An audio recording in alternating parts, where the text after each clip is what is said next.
Joint Chiefs of Staff speak to us as the last segment of our virtual 2020 annual symposium. Since 1994, the Center has been at the forefront of education, research, and policy support on the impact of WMD on U.S. and global security. The Center has a broad mandate for addressing strategic deterrence and countering WMD challenges, and at the direction of the Chairman of the Joint Chiefs of Staff, the Center is the focal point for WMD education and joint professional military education. I'd now like to turn it over to Mr. Paul Bernstein, Distinguished Fellow at the WMD Center, for introductions. Paul? Thank you, Brendan. It's great to have everyone online this morning. And others who may be watching the live stream on defense.gov. We appreciate you taking the time out of your schedules to join us. A few ground rules before we get started. This session will be unclassified.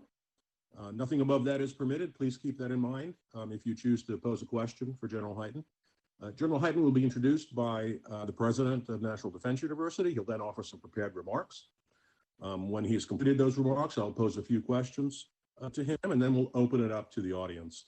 Please use the chat function to pose your question, and we ask that when you do so, please identify yourself and your affiliation. We'll use only the chat function to ask questions, and we'll open the chat room at 8:15. Please don't use the chat feature to communicate among yourselves. Please use it only to ask questions. Finally, please note that at the request of General Hyten and his staff, we are recording this session, and his staff will have that recording. With that, introduce General Hyten. I'd like to turn the microphone over to Vice Admiral Frederick Rogi, President of the National Defense University. Admiral Rogi, over to you. Okay, thanks, Paul, and thanks, Brendan, and of course, thanks to the WMD Center for persevering through these difficult circumstances to conduct the annual symposium. This has always been an important event for the strategic forces and, of course, for the WMD community. Now, the research being performed by the Center and the other elements of NDU's Institute for National Strategic Studies is truly essential to helping the operational and policy communities perform their missions in support of our national security. And I'm delighted to see that more than 600 people signed up for this event online. And I think that tells us that even as we remain unable to gather face-to-face in our traditional and preferred way, there's still a high demand for the kind of dialogue and outreach in which NDU specializes. It also tells me that our community really wants to hear from its leadership, and so we are grateful to be joined today by General Hyten. General John E. Hyten is the 11th Vice Chairman of the Joint Chiefs of Staff. Prior to taking his current position in November of last year, he served for 3 years as commander of U.S. Strategic Command, where I had the privilege to serve as one of his task force commanders. And so I know from personal experience how fortunate we are to have him as one of our nation's most senior leaders. And as if being vice chairman weren't already a full-time job, he has also these last few months co-chaired the department's COVID-19 task force. General Hyten, it's a pleasure to welcome you back to NDU, even if only virtually. We look forward to your remarks. Thanks very much, Admiral Rogi. Good morning, everybody. As I think everybody's said, this isn't the preferred method for doing a conference, but I think NDU has done a great job of figuring out how to keep the ball moving virtually, and I look forward to having a discussion. I'm going to talk about 15 or 20 minutes this morning, and then just open it up for questions. So go ahead and feed the questions or think about the questions that you want to ask.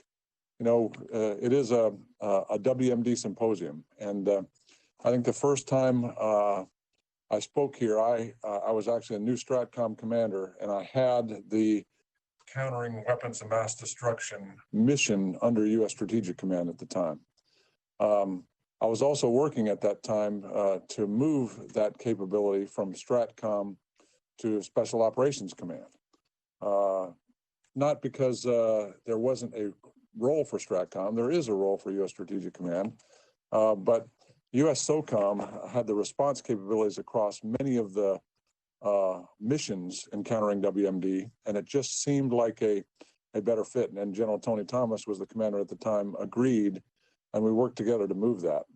But both commands, and actually every command, has to be involved in countering weapons of mass destruction as we go forward. And it's a pretty interesting time. If you take a broad view of things, you can take I can tell you with high certainty that COVID-19 came out of China, but it was a natural occurring virus, or it came out of Wuhan, not as a weapon.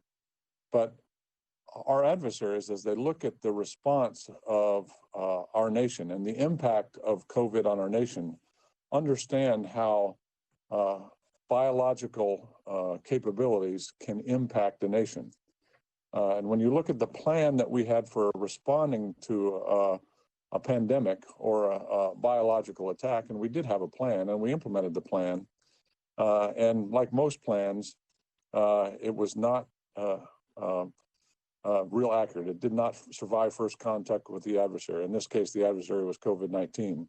But because we'd done all of that planning, we had all the capabilities and all the people and everything aligned in order to respond to effectively, and we were able to do that. But it's still a huge impact on our nation. If you look at the alleged poisoning of Navalny in Europe, and you look at it was in the press yesterday and this morning about Novichok. Novichok is if that's true and what is reported, that is a nerve agent that was developed in the Soviet Union and their chemical weapons program back in the 70s and 80s, and is apparently been used on an individual. And the news reports yesterday talked about traces of that on water bottles. I can't confirm or deny that in an unclassified setting, but I'll tell you, if that's true, imagine what the capabilities would be like if that was more broadly applied. So when you look at the potential of a chemical or biological attack, it's significant. And then you look at cyber. Cyber can also be a weapons of mass destruction. The proper cyber attack that influences our nation in a significant way or influences the world in a significant way could be defined as a weapons of mass destruction. A catastrophic attack from cyber could be looked at as a weapons of mass destruction. We have to figure out how to defend against that. And then ultimately, there's the nuclear capabilities. I think when most people hear the term weapons of mass destruction, they defer right to nuke. And I'm going to walk down that in a little bit of detail. But nuclear capabilities are becoming more and more prevalent in our world after a period of about 20 or 30 years where they were becoming less prevalent. So let's talk about the nuclear picture for a second, because I was just at U.S. Strategic Command last week, and that was my old command, so it was a little bit like going home, but they're in a brand new command and control facility with much better capabilities than when I was there. They have a commander who is a nuclear expert who knows things backwards and forwards, and they're fully ready to respond to any potential nuclear event that would come at the United States. And the capability they have is truly eye-watering. And it's important that everybody that wears a uniform today understands that our nuclear capabilities is where our defense begins, because it is actually what enables all of our other capabilities to be employed. It was 75 years ago now, August of 1945, 75 years ago last month, that nuclear weapons were deployed in anger on this planet for the only time. And that's pretty remarkable. A weapon of such huge destructive capability is developed and employed, but has only been employed those two times. And in the 75 years since then, the planet has not experienced great power war, and in large part due to the deterrence provided by our nuclear weapons. And as we look at great power competition now going in the future, and if you read the National Defense Strategy, you understand that great power competition is at the crux of our National Defense Strategy. That competition begins with a nuclear deterrent model. Russia, ever since they signed the New START Treaty, Russia has been building weapons, hundreds of weapons, thousands of weapons in some cases, outside the bounds of the New START Treaty. strategic weapons like nuclear-powered cruise missiles with nuclear weapons on board, nuclear-powered torpedoes, nuclear weapons on board, nuclear cruise missiles, all not accountable under the New START Treaty, but all significant threats to their neighbors and the United States.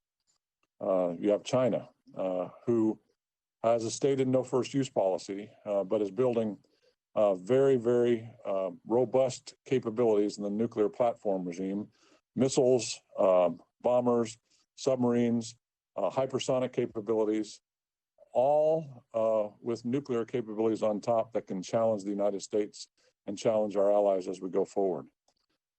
North Korea has developed a small number. The specifics are classified and in many ways hard to understand, but a small number is a confident characterization of nuclear capabilities that can threaten their neighbors or the United States. And we have to be able to defend ourselves against that. But as we talk about defending ourselves, it's important that we realize that defense begins not with the missile defense capabilities, which I'm very confident can defend ourselves against a North Korean threat. But that's not where the defense of the homeland begins. The defense of the homeland begins with our strategic deterrent.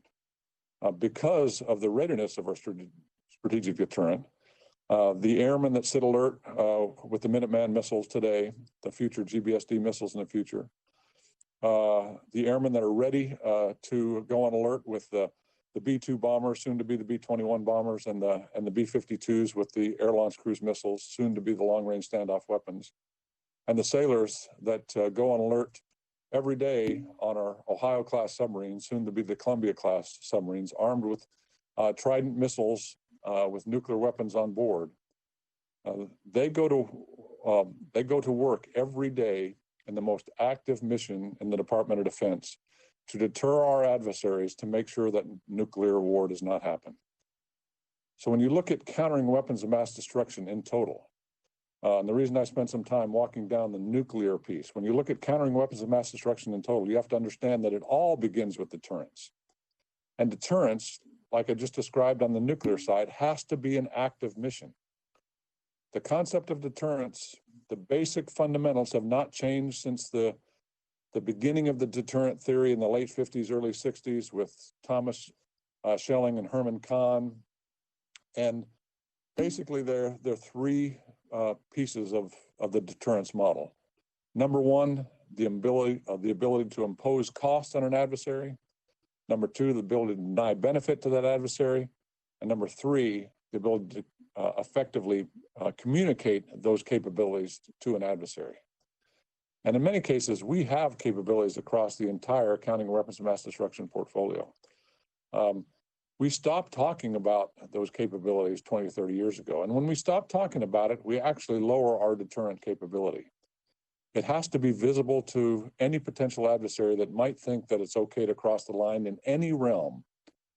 And one of the reasons that I don't advocate the United States develop a no first use policy for nuclear weapons is I can't predict the future. I can't predict what some adversary or some competitor in the future might want to do to the United States of America, and what might require a response with a weapon of mass destruction to respond in kind. And because I can't predict that, I don't want to tie a future president's hand by developing a policy that says we'll never respond unless we are attacked with a nuclear weapon first, which is the definition of a no first use policy. So there's a number of very, very complicated issues as we go down through that.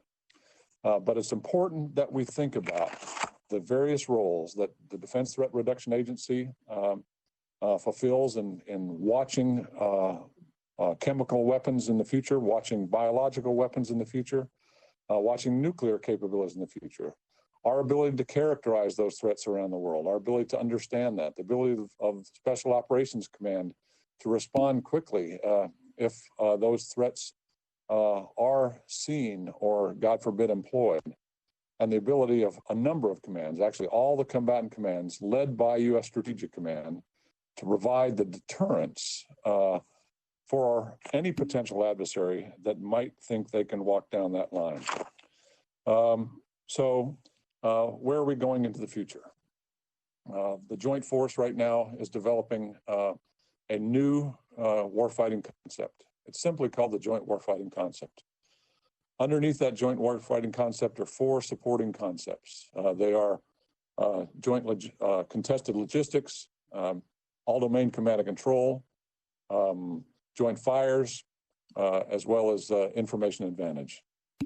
And as we look at developing that structure, speed of action, speed of development, speed of action, that they're critical into the future capabilities of our nation.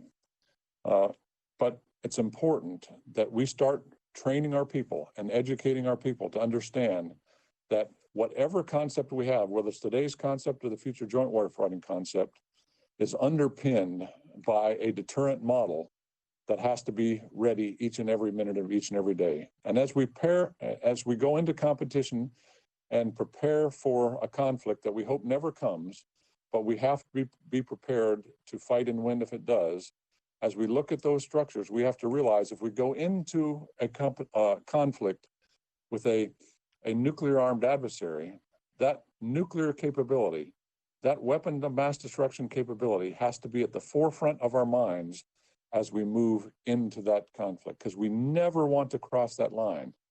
75 years since the only nuclear weapons were deployed in anger on this planet. We don't want the next 75 years to have any nuclear weapons employed either. And it's to remember that the role of our nuclear weapons, the primary role of our nuclear weapons, is to deter our adversaries and make sure that nuclear weapons aren't used against the United States. They're also there to provide a deterrent backdrop for everything else we do. And understanding that is important. And in many cases, most of the people that wear a uniform have never experienced conflict with a nuclear armed adversary. Because after the fall of the Cold War, shortly thereafter, Russia became our friend. And China was our friend. And we did not have nuclear weapons in North Korea. And we took our eye off conflict with a nuclear adversary. And if you're old, like most of the 4-stars in the military, if you're old like me, you remember your formative years in uniform, preparing for a war that you hope never would come against the Soviet Union, a nuclear power. And because of that, everything you did that touched the Soviet Union, you were always worried about crossing the line of nuclear confrontation, because you did not want to get there. If you go back to history and look at the Cuban Missile Crisis and look at a number of different places that we came closer and closer to that issue, we never wanted to get there, which means you had to think about that in your conventional planning, in your day-to-day planning, in your campaign planning, in your planning for competition in peacetime. You had to think about that nuclear backdrop all the time. In many cases, we forgot how to do that now. So it's important that we bring that back to the forefront. Under the joint warfighting concept, there's one of the supporting concepts is joint all-domain command and control, which ultimately is going to be combined all-domain command and control, because it has to involve our allies and partners too. But when we have the ability to share all critical sensor information, up, down, sideways, quickly across the force, and we can reach into a single cloud, a single database, if you will, and grab whatever we need in order to act, we really enable a new kind of mission command. And it's also interesting to note that Admiral Richard at Stratcom has pointed out that as we develop this joint all-domain command and control side, the nuclear command and control, the strategic command and control is going to be part of that as we move forward. A lot of people have a hard time understanding that, but the nuclear command and control that we built 50 and 60 years ago, that in many cases we still operate on today, is going to have to be replaced over the next 10 or 20 years. And it's going to have to come into the structure that we have right now. And we're going to have to figure out how to do that all together. So we will have some certain standalone sides that are separate from everything else, but we're going to leverage the joint all-domain command and control piece as we go forward as well. So it's interesting when you look at the entire structure. You look at the joint warfighting concept of the future. You look at joint all-domain command and control, joint fires. You look at all the pieces we have as we go forward. You look at the amazing conventional capabilities we have today, but it's all underpinned by a strategic deterrent that prevents great power war. And it's underpinned by our ability to counter any weapon of mass destruction that would be employed against the United States and the enterprise, from DITRA to SOCOM to STRATCOM to the other combatant commands, and all the work that the services do to prepare ourselves for that is the critical underpinning to all the other pieces of the puzzle.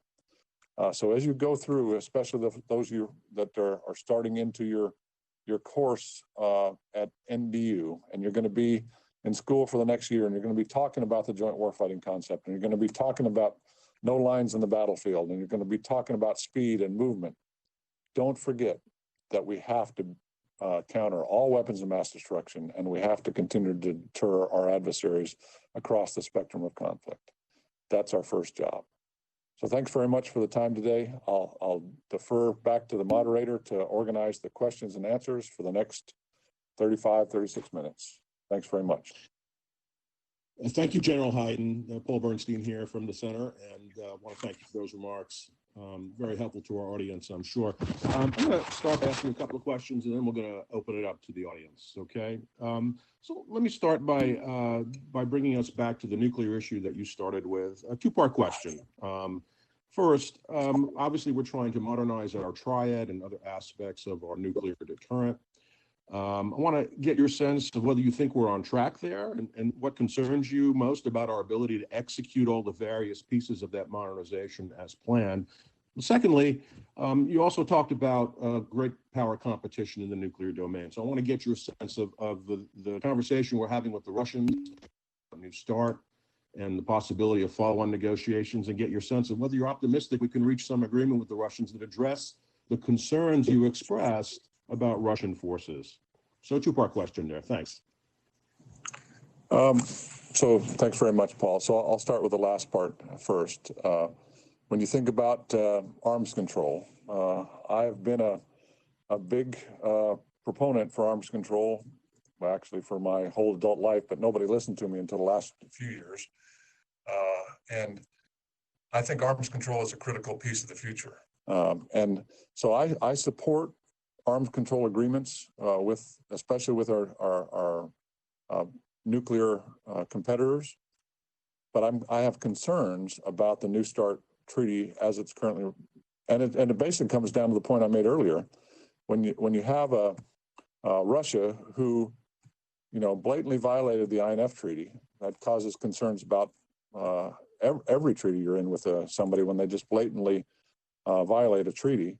And then you go on the New START treaty, and although they have maintained compliance with the New START treaty, as soon as they signed the New START treaty, they started building weapons outside the treaty that aren't accountable in the treaty, many of which are strategic, many of which are in the paper. And a couple of years ago in March, Vladimir Putin gave a speech where he showed a video of those weapons being used against the United States of America. And essentially, the weapons he showed in that video were not accountable under the New START treaty. And he showed them attacking and destroying Florida in the video that he showed. So as we sit down with the Russians, it's important that we put everything on the table when it comes to nuclear capabilities. That's the going in position. And then when you have another peer competitor show up on the scene, China, building large numbers of nuclear weapons rapidly, and large number of platforms to deliver those, if you want to have stability in the world when it comes to nuclear weapons, so you want to be able to sit down and talk to the Russians and the Chinese. So I think the State Department's goal, the administration's goal, is to sit down with the Russians and Chinese, have that conversation. I support that. If the Chinese won't sit down, I support sitting down with the Russians. And over the last couple of months, Marshall Billingsley, the designated arms control envoy of the State Department, sat down and had what I think are the beginning of productive discussions with the Russians. And I want to get to an extension of the New START treaty. It expires in February. We have to get there. But more importantly, you have to realize the New START treaty will expire in 26, even if it's extended. It goes away in 26. So there's got to be something else to replace that. I would like that process to start now. And I think we have the potential to get there, but it's going to be difficult. And then to go back, just tickle my memory a little bit. What was the first question? I wanted to get your sense of the Triad modernization program. Modernization. Yeah. So the modernization side. So right now, in the budget that we're executing today, which is the FY20 budget, all the programs are on schedule and being executed. There's my big concern about it when I look at those programs, I guess it's twofold. Number one is every one of those programs delivers just in time to replace the legacy program, whether it's Minuteman or B2 or Ohio. They just deliver in just barely in time. And if you've been in the acquisition business in this building very long, programs don't always deliver just in time. And so that causes me some concern. So the Secretary has directed us to do everything we can to give us margin, extending the current capabilities as far out to the right as we can, and doing everything we can to add margin in the program so that they deliver on time, the new programs. That's good. I have concerns. One of the houses of Congress, one of the committees, is they marked a significant reduction, almost $2 billion in the nuclear weapons side of the House, which basically, if you don't have modernized weapons, the platforms really don't provide much of a deterrent. And so we have to keep the weapon development in line with the platform development. And the Department of Energy and the National Nuclear Security Administration, that we have to be tied with them, and we are, but we need the support of Congress for all elements of the triad to be modernized. And we have to just watch that as we go forward. There'll be a hearing today on the Hill on that with the Senate Armed Services Committee, with DOE, DOD, and STRATCOM. That's going to be an interesting piece. If you're interested in that kind of stuff, you'll want to get the readout of that hearing today. But I do have some concerns, but right now everything is on track. Over. Thank you, sir. Let me ask you a second question before going to the audience. A question about deterrence. You referenced, the range of capabilities that are out there now that affect the deterrence equation, not just nuclear anymore. You're thinking about a future joint force that has nuclear weapons, high-speed global precision strike, cyber, counter space capabilities, advanced missile defense, advanced ISR, and various forms of artificial intelligence. In other words, a lot of capability that can impose strategic effects. How do we link all these assets together to achieve a higher level of integration? Not just in the command and control sense, but also in terms of our operational plans and our deterrence strategies. How do we get beyond looking at these capabilities in their stovepipes? So that's going to be one of the big challenges that go on. And over the last few years, the leadership of the department, both military and civilian, have started to try to work down that path. General Dunford, the previous chairman, and now General Milley have continued to look at globally integrated exercises as a way to explore the need to do global integration in a different way. I had General Dunford, the first big globally integrated exercise we did, he gave me at STRATCOM the job of integrating global fires, and I'll just tell you, it didn't work. It just flat out didn't work. There was not enough situational awareness to do that. So we're kind of working at it from two ways. One way is through this experimentation and exercise process where we figured out how to better integrate the global capabilities. Because if you think about the great powers of the world, we're all global powers now. China, Russia, the United States, we're global powers. And you just can't segment it off and say, okay, one command worries about China and nobody else does. Actually, every command has to worry about China, whether you're Southcom or AFRICOM or EUCOM, doesn't matter. You still have to worry about China, not just Indo-PACOM. If you're a global command like STRATCOM or SOCOM or TRANSCOM, you also have to worry about China and Russia and figure out how to do that. So we need to figure out how to improve our command and control today better. But the other thing we realized is one of the reasons that I had a difficult time integrating at STRATCOM is because nobody had the perfect picture of what was really going on.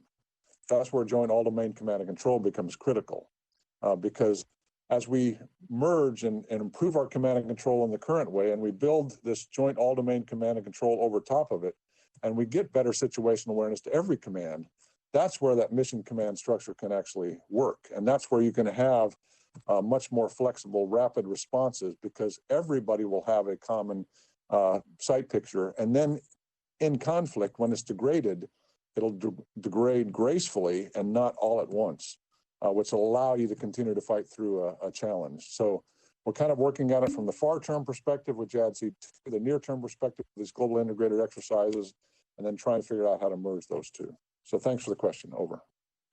Sure thing. And we'll look forward to hearing more about that in the future. There's quite a few questions in the chat room for you. No surprise there. I'm going to turn it over to one of my co-moderators, whichever one is ready first, either Justin Anderson or Shane Smith. Guys, over to you.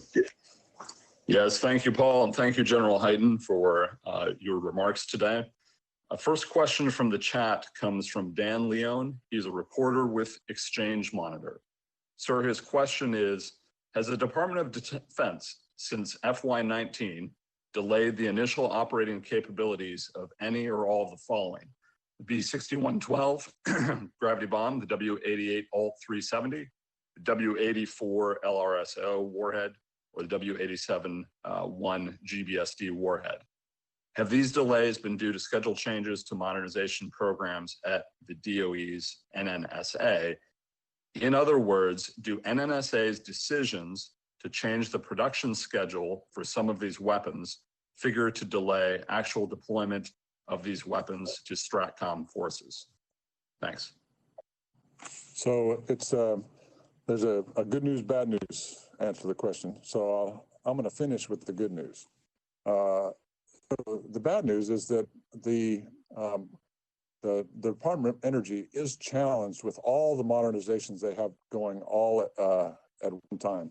And as you look at the future with all of the weapons coming online in the future, they have a significant challenge in their laboratories, in their production facilities, on managing that workload to make sure. And so you've seen some of the challenges in the reports that you just described. But the good news, I think, is a much better set of good news. And the good news is that the DOE and NNSA are as closely tied to the Department of Defense and STRATCOM right now as any time I can ever remember in my entire career. And we made that decision because we realized, and I'll just tell the quick story, is that when I was going through the confirmation problem for STRATCOM in the summer of 2016, I was told I really just needed to focus on the 4 big programs and a number of other things, but the 4 big programs on the nuclear side, Columbia, GBSD, LRSO, and B-21. And if I could answer questions on those, I'd get through my confirmation hearing just fine. And so I studied those like crazy, and I got through my confirmation hearing just fine. I got to STRATCOM, and I realized that even if all 4 of those programs delivered exactly on time, if we didn't have the command and control modernized and we didn't have the weapons to go on top of them, we still wouldn't have a deterrent. So it's actually not the big 4, it's the big 6. And we have to do all of those.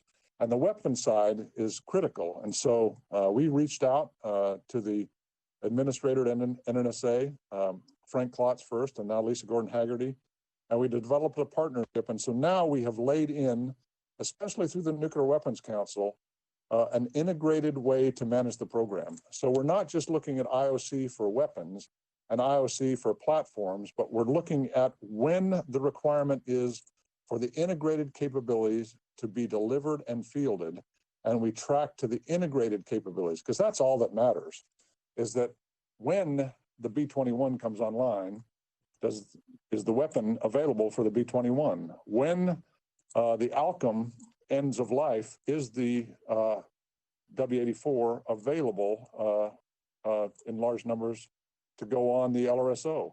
So we have an integrated approach right now, which is the right way to monitor the program. And if you look at it from the integrated approach, everything lines up and everything's on time right now. It's just in time, though. That's the risk that we have to monitor. But we have a much better partnership right now, and it's actually still working quite well. Over. Thank you, General Hyten. My colleague, Dr. Shane Smith, has the next question ready from chat. Shane? Thanks, Justin. General Hyten, thank you again for your comments today. We have another question from retired Brigadier General William King, who is now with Booz Allen Hamilton. He asks, how has technology changed and driven the shifts in the ways and means by which the Department of Defense executes traditional countering WMD missions? And what key skills are needed today and into the future to enable the Department of Defense to stay ahead of these evolving threats? Well, that's a significantly broad question. So let's look at it from a WMD perspective and a countering WMD perspective. So if you look at the technologies in WMD, you see the advent of new capabilities on the nuclear side and risks on the chemical bio cyber side. So hypersonics is an interesting thing to look at. If you look at our hypersonics program, which is very active, and we're going to produce and field hypersonic capabilities, but all our hypersonic capabilities are tied to our conventional force, not to our nuclear force. If you look at Russia and China, their hypersonic actions are tied to their nuclear force as well. I don't like that. I'm not too worried about it from a nuclear deterrence perspective because we'll be able to respond to any attack from anywhere if we have to. But why you want to go down that path on the nuclear side is beyond me. So that's why I want to make sure that hypersonic weapons, especially with Russia on the nuclear side, are included in future arms control treaties. So you have technologies that are pushing the envelope there, as well as all of the other new technologies that I talked about on the Russian side, nuclear torpedoes, nuclear cruise missiles. All that needs to be on the table as we discuss the future. Then if you look at the countering weapons of mass destruction side, we continue to have the ability to produce better sensor technology to look at nuclear detection, better sensor technology to look at chemical and biological weapon side. But the other interesting dynamic that changes is the advent of open source and social media sensing. Because in today's day and age, very little happens that doesn't pop up on social media somehow.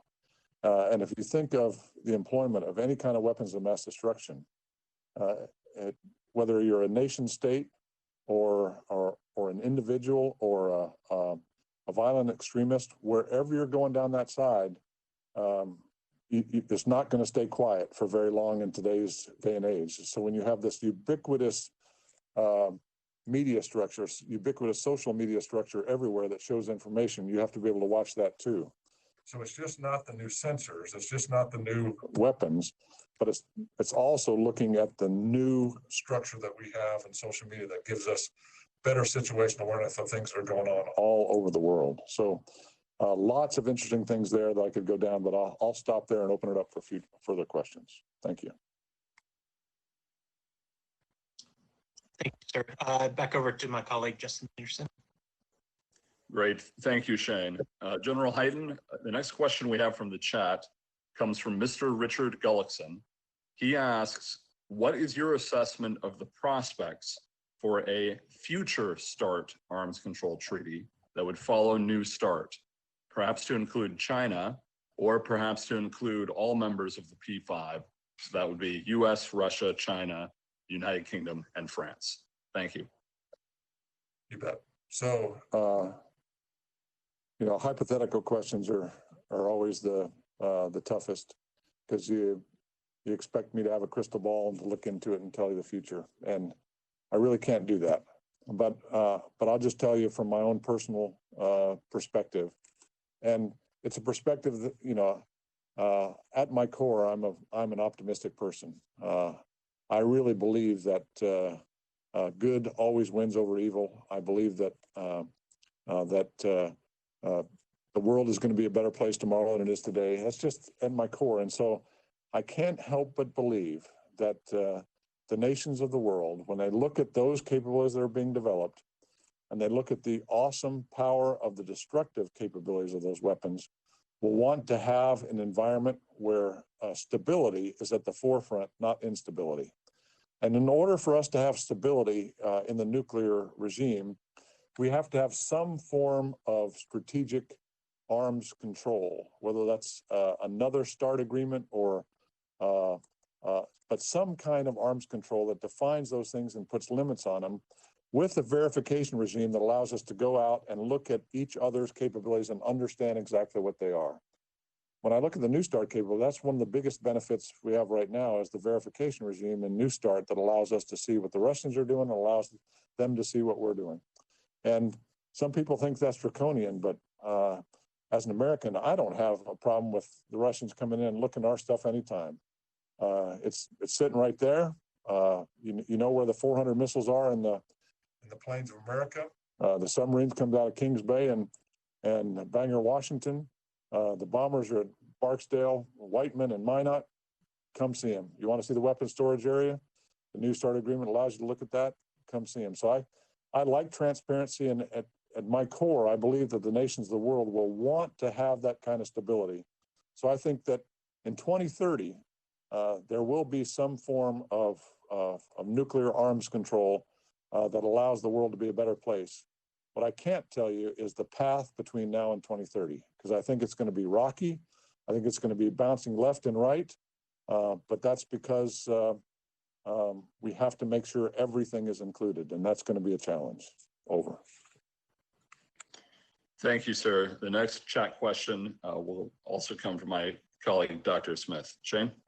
Great. Thank you very much. This one comes from Brian Gabbard from Neurogen, and he asked you, sir, if you could maybe elaborate more on your comments about emerging hypersonic boost glide systems, both from U.S., Russia, and China, and their role in deterrence into the future,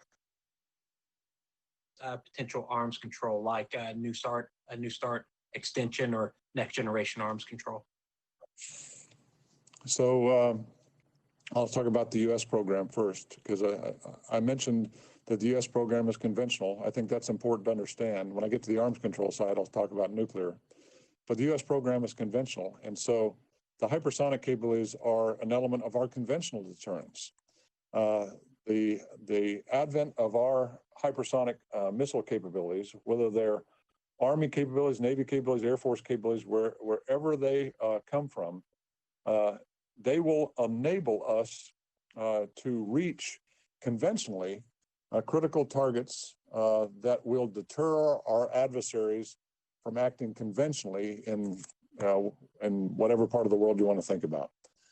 So our hypersonic weapons are a critical part of our overall conventional deterrence model because they will allow us to quickly and effectively reach out and touch any target that we need to, wherever it happens to exist, conventionally. Right now, we really have to focus on our nuclear capabilities to do that, which is destabilizing and again walks you into a place you don't want to be, and that's the employment of nuclear weapons. So the hypersonic capabilities and keeping them conventional are a critical part of our overall deterrent structure. Russia and China are going down a similar path with long-range strike capabilities, including hypersonics, but now they've added the complication of allowing those capabilities to be nuclear as well. And when you do that, when you see one employed, you have to ask yourself, is that a nuclear capability or a conventional capability? And all of a sudden you add instability into a process where stability is critical. That's why I hope as we go forward in the future, and you got to realize the chairman and I are just advisors, but I'll advise my political leadership and I'll advise the Congress when I'm asked that hypersonics and nuclear don't go together very well, because it's hard to understand and characterize conventional deterrence from strategic deterrence when you have different payloads that can go on top. Now you can say, well, bombers can carry conventional or nuclear. That is true. Cruise missiles can be conventional or nuclear. That is true. But as we go forward in the future, we want to make sure we add as much stability into the nuclear regime as we can, because that's how you avoid nuclear conflict in the future. So thanks for that question. It is one of the more complicated questions that we have to struggle with, but that's where I stand right now. Over. Yes, sir. Thank you very much. Justin, I believe you have a question from the chat. Yes, thank you, Shane. General Hyten, the next question comes from Major Gary Myrick, DITRA Nuclear Enterprise. And he asks, the 2018 Nuclear Posture Review stated that we must, quote, plan, train, and exercise to integrate U.S. nuclear and non-nuclear forces to operate in the face of adversary nuclear threats and employment, unquote, as a means to bolster deterrence, a term some refer to as conventional nuclear integration. Question is, in your professional opinion, what are the main obstacles and challenges to this integration, especially from a global integrator perspective? What advice would you offer to DoD implementers? Thank you. So the interesting thing is, and we have done that. We followed what the direction from the president was, because the president signed that document, and we've been doing that. But the interesting thing is that, and I mentioned it briefly, and I'll go into a little more detail now, is that if you've been in the military less than 20 years, your focus has been on violent extremism. That's what you've been doing. And so for your entire career, again, if you're in less than 20 years, you've only focused on a non-nuclear adversary. And so when we go and play these exercises where we say, okay, now you have to integrate your conventional capability, your nuclear capability, deter conventional, deter nuclear capability, make sure we don't cross that line. Most of the people that wear a uniform don't understand what we're saying, and because we haven't trained and educated the vast majority of our force in order to understand how to deal with that.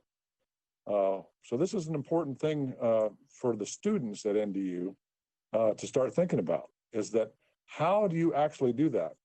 I remember being in a tank one time with Chairman Dunford, the Joint Chiefs of Staff, the combatant commanders, just the 4-stars sitting around the table, and we're discussing that same question that you just asked, because we were struggling with why is it so difficult for us to be effective in that area right now.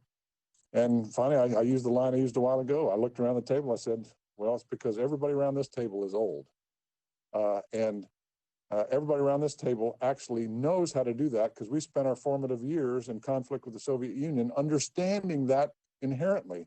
And wherever you are your first 10 or 15 years in the military, that forms your way of thinking. So it's natural for us, but it's not trained and educated in our force. So we really have to focus on training and education, the people that actually do the work. Because the other thing that all 4-stars have in common is that we actually don't do any real work anymore. You guys do all the real work. And so we have to make sure that the people that do the actual real work, the majors, the master sergeants, the chief petty officers, the sergeant majors, the people that actually do the real work are trained on what a nuclear adversary really is, what it means, and what deterrence really means, and how do you execute that. Unless we train and educate that, you can do all the exercises you want, and the people that you're tasking to do it won't fully understand. So it's a big training and education problem. Over. Thank you, sir. I feel contractually obligated to say that we all appreciate the hard work of yourself and the other 4-stars. We know you're being far too modest when you say that you guys aren't doing a lot of the hard work, but also recognizing the hard work done by many others. Next question is teed up by Dr. Smith. Shane? Great. So this may be the last question from chat, but we'll monitor the time.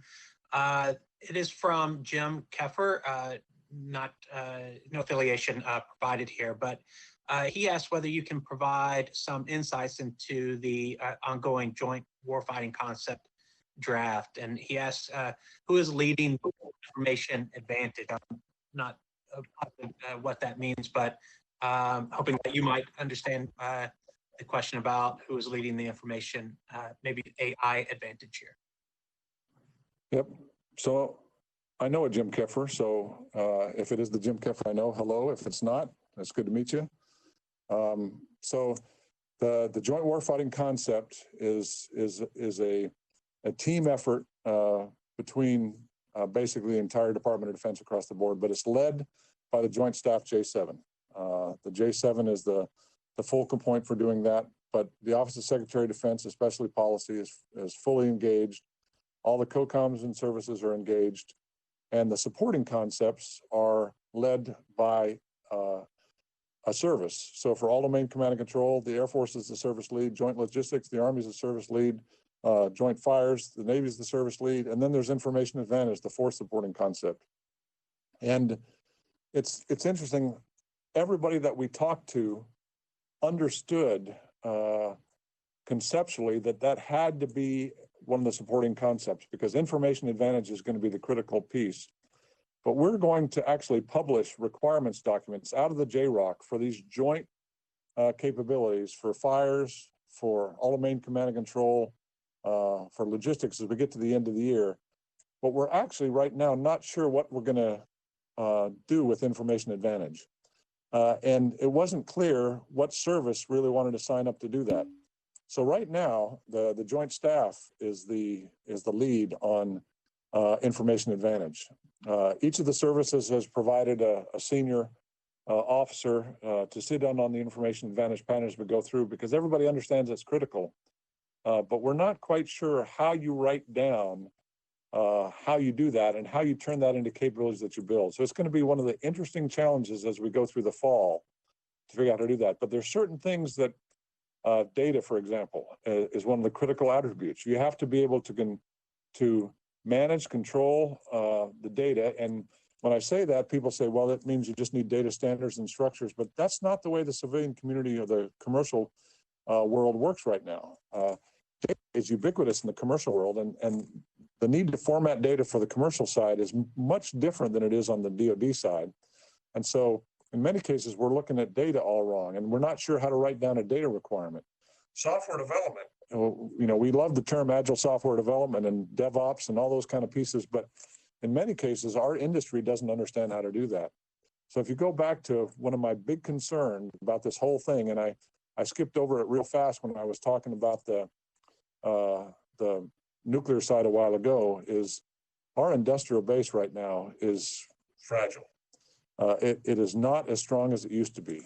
And COVID has really put some significant pressures on that industrial base. The primes are pretty solid, but you get down to the second, third tier, and the supply chain, which often, especially for material, reaches into Asia, it is not in a good place right now. But our strongest industrial base is actually in the software and data side, but it's not the industry that we tend to leverage. So we've got to figure out how to leverage that side of our industry.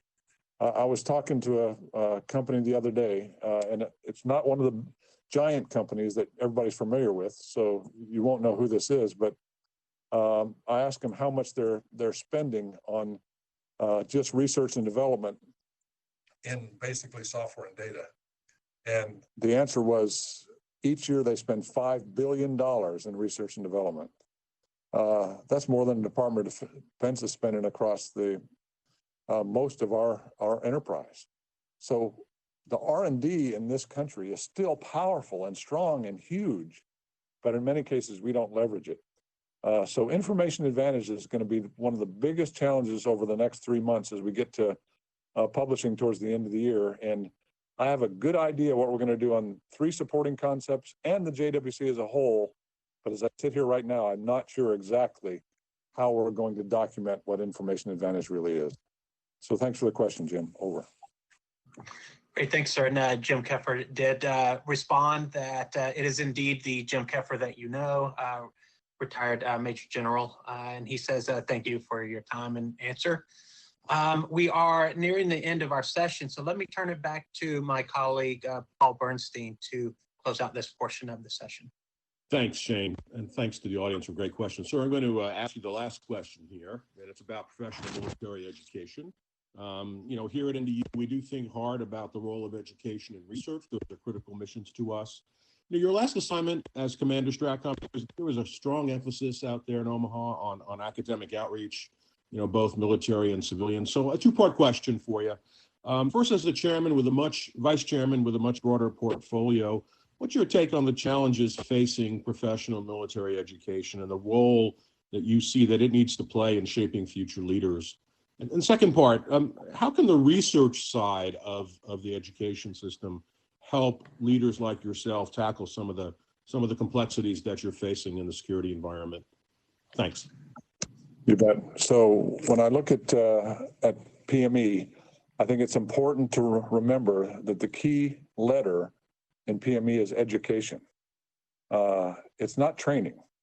This is not professional military training. And the one concern I have sometimes is that we end up pushing into PME things that I would consider specific,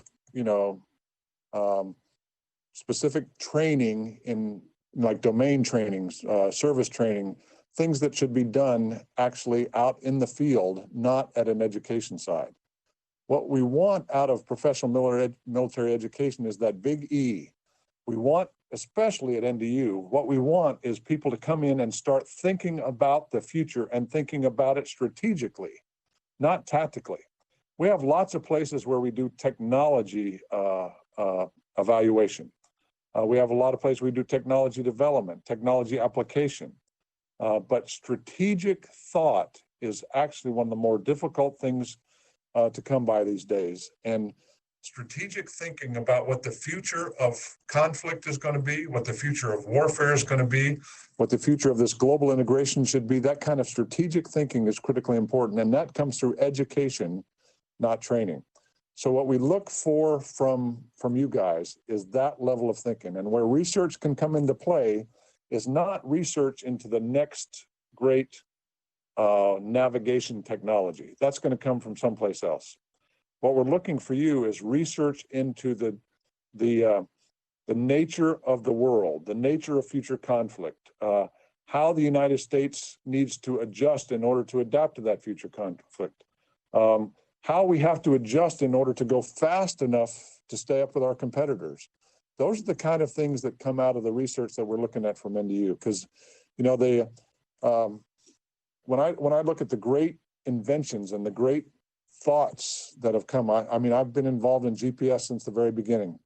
And GPS came out of the Naval Research Lab and an FFRDC. And very few people remember that part of the history. But it came out of a concept that people were thinking about in universities and think tanks. The whole deterrence theory at the beginning came out of university and think tank because those were long periods. But what we need out of our war colleges and our professional military education is the characterization of the strategic direction that the United States is going. And that's the hardest thing to come by. And everybody actually likes to go to the tactical pieces because it's much easier. So I just would encourage you to stay at the strategic level. That's where you live and that's where you belong. So thanks very much. Sure. That's a great answer, and that's how we think about things as well. So unfortunately we're out of time, sir. Just a couple of quick thank yous before we adjourn. First to the audience for tuning in today and for some excellent questions. To my co-moderators Shane, Justin, and Melody Smith for making this work. General Hyten, mostly to you for taking the time out of your schedule to share your thoughts with us. Thanks very much, and we hope you can join us again in the future sometime. Hopefully, a live event. But we appreciate your virtual presence today. Thank you. Yeah, I prefer the live events too. It's a whole lot easier to see the audience and engage. But thanks for doing this. You guys did a great job. Thanks very much. All right, we're going to sign off now. Thanks again, everybody. See you soon.